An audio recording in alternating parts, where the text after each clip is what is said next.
Good morning বন্ধুরা, সুমনা সুরের দেরি ব্লগে তোমাদের স্বাগত। আশা করি তোমরা সকলে ভালো আছো, আমিও ভালো আছি। তো চলে এলাম আবার নতুন একটি ভিডিও নিয়ে। তো কালকে তো গেছিলাম সবাই মিলে ঘুরতে। তো আজকে এখন বাজে প্রায় 8:30-8টার মতো। এইমাত্র ঘুম থেকে উঠে মেয়েকে খাইয়ে মুখ ব্রাশ ট্রাশ করে নিয়েছি। তো এরপর খাবো চা। আর আজকে এখন সবাই আছে, মাসি, দিদি, দাদা, বৌদি, তো সবাই আছে। তো আজকে আবার কোথায় যাই না যাই সব কিছুই তোমাদের সাথে শেয়ার করব। তো চলো এখন খাবো চা, তো দেখতে থাকো। তো তারপর আমি বসে পড়লাম চা নিয়ে। তো এখানে আমি একাই বাকি ছিলাম চা খাওয়ার জন্য।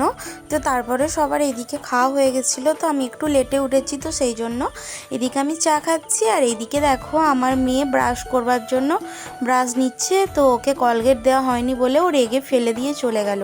তো তারপর মা এদিকে দেখো আলু ভাজাটা আগেই বানিয়ে রেখেছিলো আমি ঘুম থেকে উঠে আসার আগে, কারণ মাসিমণিরা বাড়ি চলে যাবে, তো সেই জন্য। আর এদিকে দেখো সবাই মানে দুয়ারেতে বসে মানে মুড়ি খাচ্ছে এক লাইনে, তো সবাই এক ধার থেকে। আর এদিকে আমার মেয়েকেও খাওয়াতে বসে পড়েছি। তো খাওয়া দাওয়া করে এদিকে মাসিমণি ওরা বাড়ি চলে যাচ্ছে। আর আমি ভিডিও করেছি বলে মাসিমণি বলছে, তো দেখ এখন ভিডিও করেছে। তো মাসি, দিদি, বোনঝি, তো তিনজনে মিলে বাড়ি চলে যাচ্ছে। তো বাড়িতে কাজ আছে আর ওদের বাসের টাইমও হয়ে গেছে, তো সেই জন্য।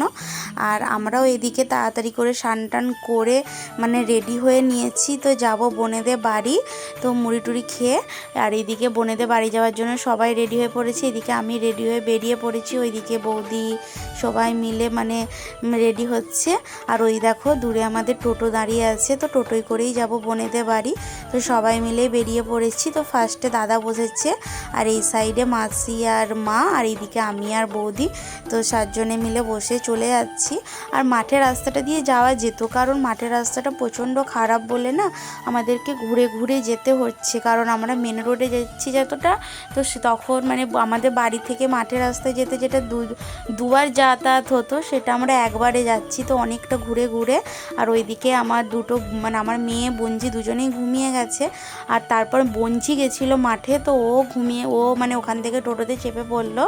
তো তারপর আমরা চলে এসেছি প্রায় বোনেদের বাড়ি। এদিকে আমার মেয়েকে ঘুম থেকে তুলে দিয়েছি, আর ওইদিকে আমার মানে আর একটা বোন ভাইজি, তো ও ঘুমাচ্ছিল। আর তারপরেই দেখো এদিকে মা এসে বোনজিকে স্নান টান করিয়ে দিয়েছে, আর আমি আমার মেয়েরও জামা চেঞ্জ করে দিয়েছি। তো সবাই মিলে খেলা করছে। আর আমার মেয়ের তো সব কিছুই চাই, যা দেবে তো সেগুলোই। তো তারপর চলে এলাম নিচে। তো নিচেতে এসেই দেখো মেয়েকে এদিকে আলু ভাত দিয়ে পোস্ত মাংস দিয়ে ভাত মেখে খাওয়াচ্ছি। আর মেয়ে আর বোনঝি দেখছে টিভিতে চলছে কার্টুন, তো ওরা দুজনে দেখছে। আর এদিকে আমি মেয়েকে খাইয়ে দিয়েছি। তো মেয়েকে আমার হাতে তো মেয়ে খেলোই না, তো তারপর মা খাইয়ে দিচ্ছিল মেয়েকে। তো দেখতেই পাচ্ছ আমার হাতে খাচ্ছিল না বলে তো ফাঁকে চলে এসেছে, ও জল ঘাঁটবে আর মা খাওয়াবে। আর এদিকে বোনেদের সমস্ত মাঠে কাজ করছিল মুনিশ, তো ওরা খেতে বসে পড়েছে। আর আমাদের জন্য ভাত বাড়া হচ্ছে। তো ফাইনালি আমাদেরও ভাত বাড়া হয়ে গেছে। তো দেখতেই পাচ্ছ বোন বানিয়েছিল পটল ভাজা, শাক, আলু ভাতে, পোস্ত, মাংস।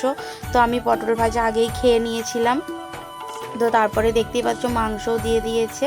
তো এদিকে মা খাচ্ছে, আমি খাচ্ছি মানে দুয়ারেতে। ওইদিকে বোনের বড় খাচ্ছিল, তো ওর খাওয়া প্রায় কমপ্লিট। আর ওইদিকে আমার মাসি ওরা খাচ্ছিল। তো খাওয়া দাওয়া করে চলে এসেছি উপরে। এদিকে দেখো আমি আর আমার বোনজি শুয়ে পড়েছি নিচেতে, আর উপরটাতে বাবা মানে খাটেতে শুয়েছে দাদা, আমার বাবা, তারপরে আর হচ্ছে যে আমার ভাইজি। তো সবাই মিলে শুয়েছিল নিচেতে, আমি, বৌদি, বোনঝি আর হচ্ছে যে আমার মেয়ে শুয়েছিল। তো তারপরেই দেখো আমরা প্রায় রেডি হয়ে পড়েছি, প্রায় 4টে বেজেই গেছে। আমি চলে যাব বাড়ি, কারণ বাবার সাথে যাব, বাবা বাসে তুলে দেবে, তো সেই জন্য। তো তারপর ওখান থেকে চলে এলাম। মাসিদের সাথে আর দেখা হবে না, আবার কত দিন পর মানে প্রায় 1 বছর পর দেখা হবে। আর এইদিকে আমিও চলে এসেছি বাস স্ট্যান্ডে, বাবার দোকানে বসেছিলাম। তো ওখান থেকে বাসে করে চলে এসেছি। বাসে এতটাই ভিড় ছিল, প্রচণ্ড পরিমাণে ভিড় ছিল। তো বাস থেকে নেমে কিনে নিলাম একটা গিফট। তো গিফট কিনে দুজন মিলে আবার চলে এলাম বাড়ি। তো বাড়িতে এসে দেখো সব কিছুই পরিষ্কার করে নিয়ে তাড়াতাড়ি করে রেডি হয়ে নিচ্ছি। তো যাব আজকে একটা জায়গা, তো তোমাদেরকে বলেছিলাম কি বলিনি হয়তো। তো যাব আজকে একটা অ্যানিভার্সারি আছে আমার একটা ফ্রেন্ডে, তো তোমরা সেই ফ্রেন্ডকে চেনো সবাই, তো এর আগেও আমি গেছি। তো ওদের বাড়িতে চলেও এলাম। তো আবার মেয়ের খাবার আনতে ভুলে গেছিলাম, তো ওদের স্কুটিটা নিয়ে আবার গেছিলাম খাবার আনতে। তো তারপর এদিকে আমরা সমস্ত সবজিপাতি কেটে নিয়েছি। আর এদিকে দেখো আমি ওর জন্য একটা গিফটও এনেছি, তো সেটাই তোমাদেরকে একটু দেখিয়ে দিলাম। তো তারপর এদিকে আমি বেগুন ভাজা, উচ্ছে ভাজা, আলু ভাজা সমস্ত কিছুতে নুন হলুদ মাখিয়ে নিয়েছি আর মাংসর মশলাটাও রেডি করে নিয়েছি।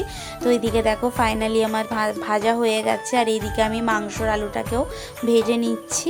আর ওইদিকে প্রেসারেতে হচ্ছে আলু মাখার জন্য আলু সেদ্ধ দেওয়া ছিল। তো আমি একদিকে রান্না করছি আর ও একদিকে মানে বাটছিল, মশলা পেস্ট করছিল। আর এদিকে আমার মেয়ে গোটা মানে বিছনাতে সিঁদুরে ভর্তি করে দিয়েছিল। তো সেই সিঁদুরকে ভালোভাবে পরিষ্কার করলাম, টিস্যু পেপার নিয়ে গেছিলাম, টিস্যু পেপারে করে।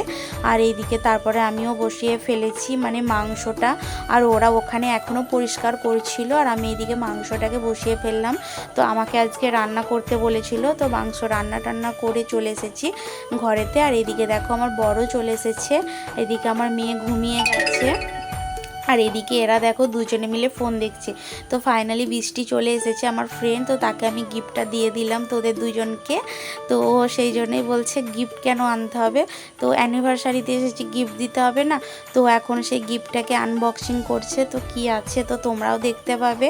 আর আমি দেখেছিলাম গিফট কেনার সময়, তো অতটা ভালোভাবে মানে দেখিও নি, আর তখন তোমাদেরকে দেখানোও হয়নি। তো আমিও দেখি, তোমরাও দেখো। তো দেখতেই পাচ্ছ কাপের সেট এনেছিলাম।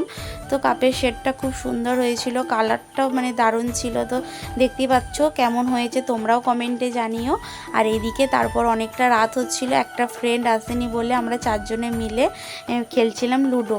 তো লুডো খেলার পর সেই ফ্রেন্ড চলে এসেছিলো, আসার পর আমরা সবাই মিলে খেতে বসে পড়েছি। তো আমি আগে খেয়ে নিচ্ছি কারণ মেয়েকে খাওয়াবো আর ওদের জন্য ভাত বাড়ছে, ওরা একটু ফাঁক দিয়ে গেছে, সো সেই জন্য। তো ওরাও চলে এসেছে ফাঁক থেকে। আর দেখো সবাই মিলে খেতে বসে পড়েছে। তো এই ফ্রেন্ডটার জন্যই আমরা এতক্ষণ বসেছিলাম, প্রায় 11:30 বেজে গেছে, 12টা প্রায় বাজে। তো সেই জন্য তারপরে এরা খাচ্ছে আর তোমাদের সাথে আগেই শেয়ার করে দিচ্ছি। তো আমরা খাওয়া দাওয়া করে বাড়ি যাচ্ছিলাম, তো ওরা বারণ করছিল বাড়ি যেতে, কিন্তু না আমরা শুনিনি, কারণ সকালে গেলে কাজ হবে না, তো সেই জন্য। তো বাড়ি আসার পথে না আমাদের বাইকে তেল ফুরিয়ে গেছিলো, ঠিক বাজারেতেই তেলটা ফুরিয়েছিল, কারণ না হলে আমরা বাড়ি আসতে পারতাম না। তো দোকানিকে ডেকে তেল নিয়ে এসেছি, প্রায় 12:30 একটা বেজে গেছিলো। তো দেখো এখনও এদের খাওয়া দাওয়া কমপ্লিট হয়নি, তো এরা প্রায় 1 ঘন্টা ধরে খাচ্ছে সবাই মিলে। তো এরা তার লাস্টে ছিল দই, তো দই খাওয়ার পর আমরা বাড়ি চলে এসেছি। তো দেখতেই পাচ্ছ এখন প্রায় 1টা প্রায় বেজে গেছে। তো চলো বন্ধুরা, আজকের ভিডিওটা কেমন লাগলো কমেন্টে জানিও, প্লিজ একটা লাইক করে দিও। আজকের জন্য টাটা।